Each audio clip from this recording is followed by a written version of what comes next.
Римляне еще не сделали ни одного шага, а в их головах битва уже была выиграна. Перед ними стояли армянские воины, менее однородные, менее грозные на вид, но занявшие холмы, лес и каждый удобный проход. На открытом поле легион мог бы просто пойти вперед и раздавить противника. Но здесь само поле боя было на стороне тех, кто умел ждать. Это вымышленная битва, но вопрос в ней вполне реальный. Что сильнее, дисциплина армии или местность, которая не позволяет этой дисциплине работать? Через несколько минут римский центр врежется в армянскую линию, и мы увидим, почему победа была решена не там, где дралось больше всего людей. Сперва на поле почти ничего не происходит. Именно поэтому эти минуты так важны. Римские когорты стоят плотно, красные щиты собраны в ровные полосы, каждый отряд видит соседа. Это армия, которая привыкла превращать сотни отдельных людей в один механизм. Но теперь посмотрим на местность. Линия склона изгибается, деревья закрывают обзор, камни и неровности разрывают прямые ряды. Армянские воины выглядят менее монолитно, но они уже сделали главное, не стали спускаться на ровное место. Их линия стоит выше, опирается на лес и заставляет римлян идти туда, где им неудобно. Важно и другое. Ни один командир не видит всю местность. Каждый будет решать, опираясь на обрывки картины. Пока знамена еще неподвижны, битва уже началась, каждая сторона пытается заставить другую двигаться первой. Здесь есть еще одна деталь.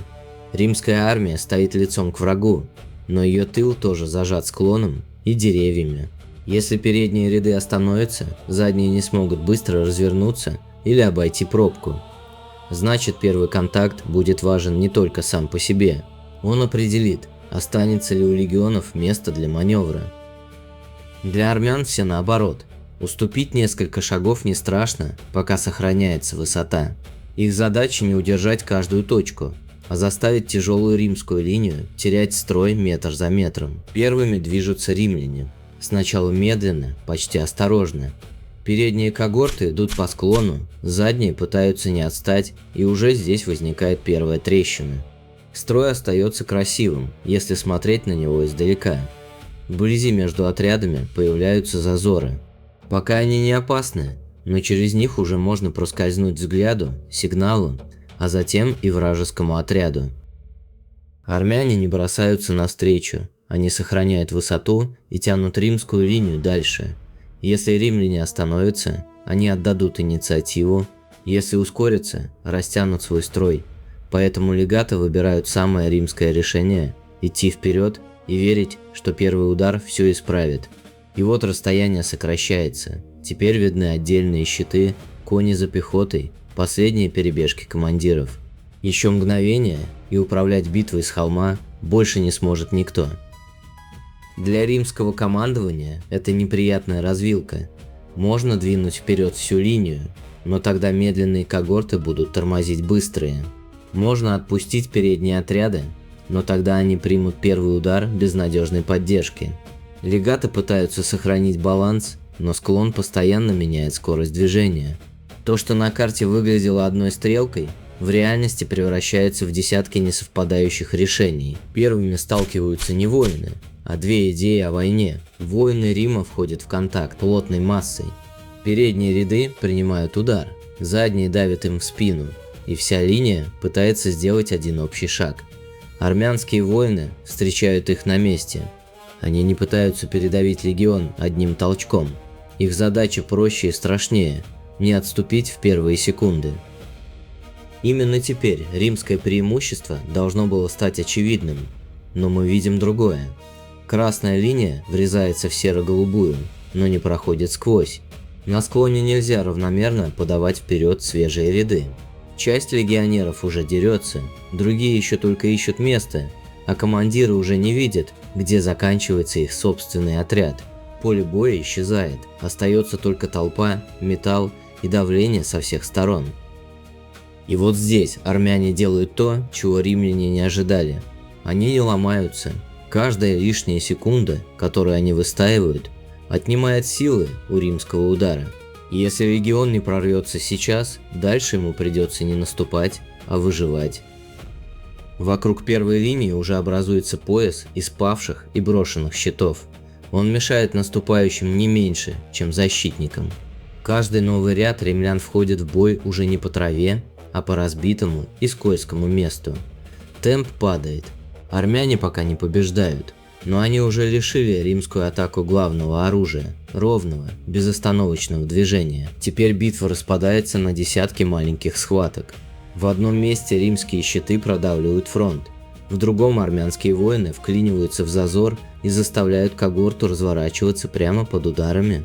Издалека кажется, что Рим медленно идет вперед, вблизи видно другое. Каждый выигранный метр делает легионеров усталее, а строй тоньше. Наступление продолжается, но уже не усиливается. Армянская линия отступает неровно и потому выглядит почти сломанной. Один отряд пятится, второй остается на месте, третий закрывает брешь. Но это не паника. Защитники уступают пространство, не отдавая друг другу противника. Римляне вынуждены снова и снова начинать локальный штурм, и каждая когорта постепенно оказывается в собственной маленькой битве. На краю кадра появляются всадники.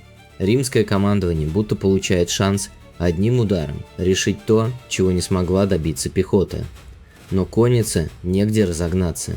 Склон, деревья и плотная масса воинов отнимают скорость. Всадники врезаются в бой, поднимают пыль, заставляют несколько рядов качнуться и почти сразу сами исчезают внутри давки. Вот первая настоящая тревога для Рима. Резерв введен, а прохода нет. Армяне все еще стоят выше, их отряды сохраняют пространство для движения. А легионы уже собрали в центре почти все, чем могли усилить удар. Римская атака не остановилась по приказу, она просто исчерпала себя. Передние легионеры еще толкают щиты вперед, но задние ряды больше не могут передать им прежнее давление. Конница смешалась с пехотой, командиры теряют обзор, а между когортами остаются проходы, которые уже некому закрывать. Именно этого армяне ждали с первой минуты. Контрудар начинается не одной красивой волной. Сначала свежая группа спускается к ослабленному участку. Затем соседний отряд перестает пятиться и сам делает шаг вперед. Еще через несколько секунд римляне, считавшие себя наступающими, обнаруживают противника сразу перед собой и сбоку. Армянские стрелы проходят над своими рядами, пехота давит вниз по склону, а уставшие когорты вынуждены сжиматься. Вот он, настоящий перелом. Не падение знамени и не один сокрушительный удар. Просто момент, когда Рим больше не выбирает направление движения.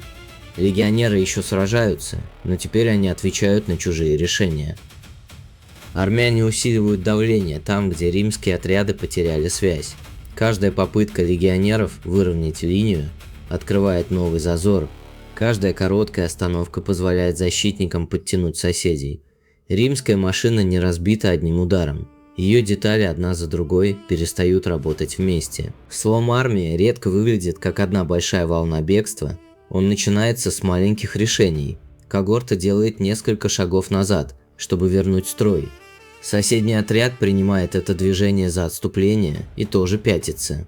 Третий разворачивает щиты к угрозе на фланге и открывает бок тем, кто давит спереди. Никто еще не бросил оружие, но общего фронта уже нет. Армяне не гонятся за каждой отходящей группой. Они продолжают давить туда, где римское сопротивление еще связано. Один отряд удерживает легионеров, второй заходит под углом, третий занимает освобожденное место. Теперь каждый армянский успех помогает соседям, тогда как каждая римская когорта вынуждена спасать себя самостоятельно. Посмотрите на знамена. Раньше они собирали строй вокруг себя.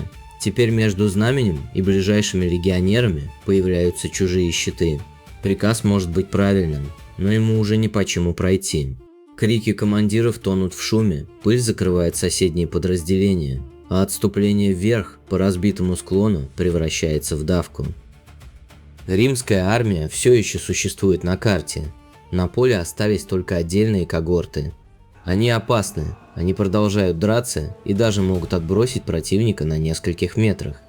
Но локальная победа уже ничего не соединяет. Армянское давление растет скачками, и каждый новый разрыв освобождает еще больше воинов для следующего удара. Преследование начинается не сразу. Армяне сперва окружают те когорты, которые все еще пытаются сохранить строй. Эти легионеры уже не могут вернуть битву, но могут купить время остальным. Каждая секунда упрямого сопротивления превращается в десятки шагов для тех, кто уходит к лесу. Теперь Рим сражается не за победу, а за то, чтобы поражение не стало уничтожением. Поле постепенно пустеет. Еще недавно римская линия казалась машиной, способной пройти через любой строй. Теперь на склоне остаются разрозненные группы, брошенные щиты и отряды, которые больше не знают, где их соседи. Армянские воины тоже истощены. Они потеряли людей и уступили часть позиции, но сохранили главное – связь между теми, кто еще может двигаться и выполнять приказ. Армяне победили не одним оружием и не одним эффектным маневром. Они заставили легионы подниматься по неудобной местности, приняли первый удар, пережили момент максимального давления и ответили тогда, когда римские резервы уже растворились в общей схватке. Рим был сильнее в начале каждого отдельного столкновения. Армяне оказались сильнее в битве целиком. Это тяжелая победа, после которой поле не выглядит принадлежащим кому-либо. Но именно армянские отряды остаются на склоне, а римляне уходят. Как вы считаете, что решило исход? Местность, терпение защитников или слишком ранний ввод римских резервов? Напишите свою версию в комментариях. И подписывайтесь на Aquilox, если хотите увидеть новую битву, исход которой заранее не знает никто.